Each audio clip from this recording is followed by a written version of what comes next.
Assalamualaikum warahmatullahi wabarakatuh. Salam manis dari Ibu Novi. Nah, selamat pagi teman-teman, adik-adikku semuanya. Semoga tetap sehat selalu patuhi protokol kesehatan. Nah, ini saya kebetulan mengambil gambar ini pada bulan Agustus nih, tepatnya tanggal 20 Agustus. Nah, masih nih, semangat kemerdekaannya harus tetap dijaga, jiwa nasionalismenya juga ya. Nah, terima kasih. Hari ini saya akan bawakan materi PKK pertemuan kelima.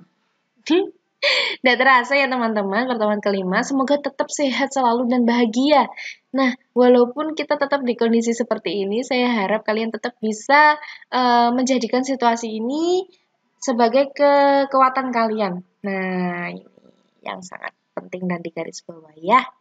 Pertemuan kelima, oke. Kita akan bahas apa nih? Ya, menerapkan dokumen administrasi usaha. Sudah ada yang terbayang? Sudah ada yang memiliki gambaran? Nah, kalau sudah, saya akan jelaskan lebih lanjut. Nah, sebelumnya ini ada indikator, yaitu saya harap kalian bisa memahami dan mencari informasi tentang dokumen administrasi usaha. Apa saja itu informasinya? Yang kedua, yaitu menentukan dokumen administrasi usaha. Ketika kalian berhadapan secara langsung, apa itu, surat apa itu, dan administrasi seperti apa itu, kalian bisa mengelompokkan. Yang ketiga, menggunakan dan memanfaatkan dokumen administrasi usaha sesuai dengan manfaatnya. Jadi, beberapa administrasi usaha atau dokumen itu ada beberapa peruntukannya, jadi tidak akan asal dan tidak akan double nih. Yang selanjutnya, mengumpulkan contoh dokumen usaha. Yang kedua, menyiapkan dokumen usaha. Yang ketiga, membuat dokumen usaha. Jadi setelah kalian tahu informasinya, kalian siapkan dokumennya dan kalian akan membuat dokumen usaha. Materi 1. Secara garis besar, administrasi usaha adalah proses yang umumnya terdapat pada usaha kelompok negara, swasta, sipil, atau militer, serta berbagai bentuk perkumpulan untuk mencapai tujuan bersama. Ciri-ciri administrasi usaha dari pengertian administrasi usaha yang saya sebutkan tadi, dapat kita ketahui bahwa administrasi mempunyai ciri-ciri sebagai berikut. Pertama, adanya kelompok orang. Kedua, adanya kerjasama dari sekelompok orang. Ketiga, adanya tujuan yang harus dicapai. Keempat, adanya proses kegiatan usaha. Kelima, adanya aspek bimbingan, kepemimpinan, dan kepengawasan. Lima-limanya ini adalah ciri-ciri dari administrasi usaha. Ketika tidak ada salah satu, maka bukan berarti tidak ada administrasi usaha, tapi bisa dikelompokkan dan yang terpenting minimal harus ada 3. Fungsi administrasi. Pembinaan terhadap penyelenggaraan buku-buku administrasi perusahaan harus lebih ditingkatkan dan dikerjakan secara kontinu atau berkelanjutan. Tidak boleh nih kita satu step langsung lari ke 5 stepnya. Itu nggak boleh. Jadi harus berkelanjutan 1, 2, 3, 4, 5, dan sampai terakhir.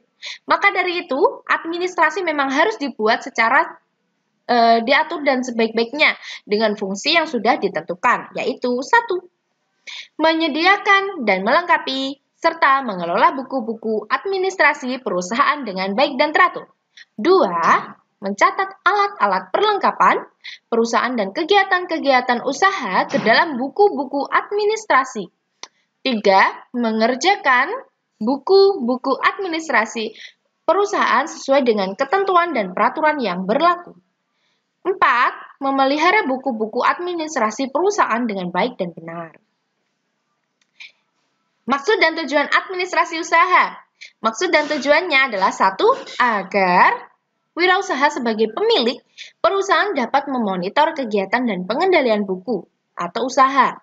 Kedua, agar wirausaha dapat mengamankan jalannya pelaksanaan kegiatan usaha.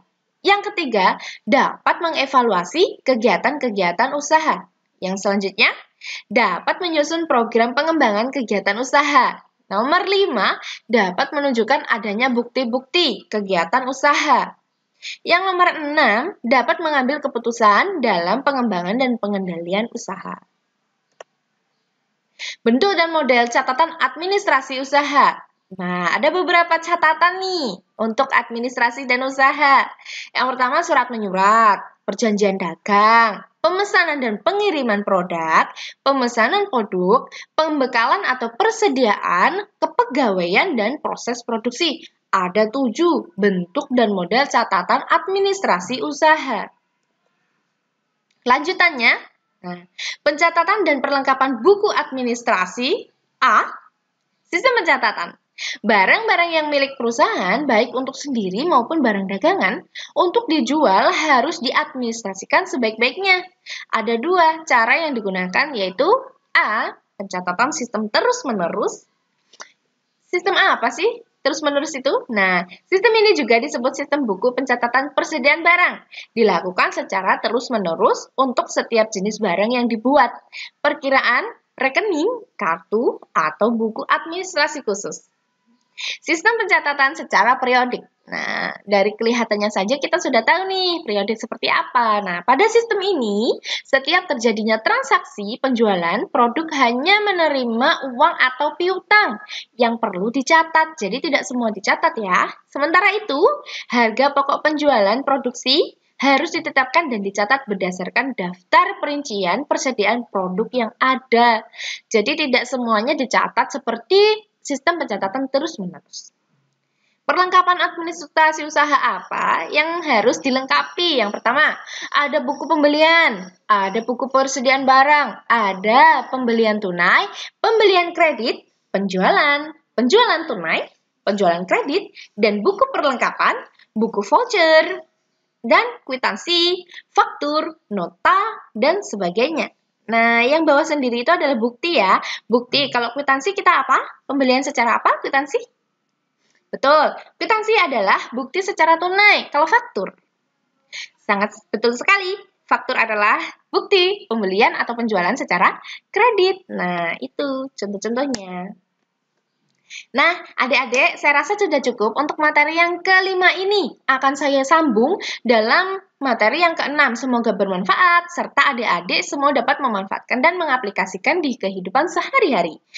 Nah, di bab ini akan saya lanjutkan di pertemuan ke-6 atau selanjutnya. Kita akan bahas mengenai surat menyurat. Nah, ini belum tuntas materi yang kelima ini. Jadi ada lanjutannya di materi ke-6. Nanti akan saya sampaikan di lain waktu.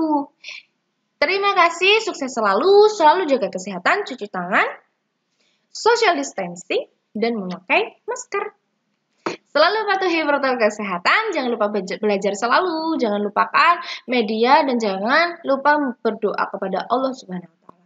Wassalamualaikum warahmatullahi wabarakatuh.